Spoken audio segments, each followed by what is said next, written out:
கருமேகம் போல நீர் இல்லை, அலைக்கடல் அடங்குமோ? அதிகார குரலுக்கு எப்போதும் நீரின் வீழ்ச்சி நீதானே.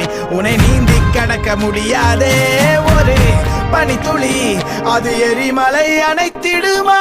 வெட்டுக்குடியின் கூப்பாடு இனி நாட்டுக்குள்ள கேட்காது. இன முகவரி அது இனி விழித்திறந்திடுமே. வெட்டுக்குடியின் கூப்பாடு இனி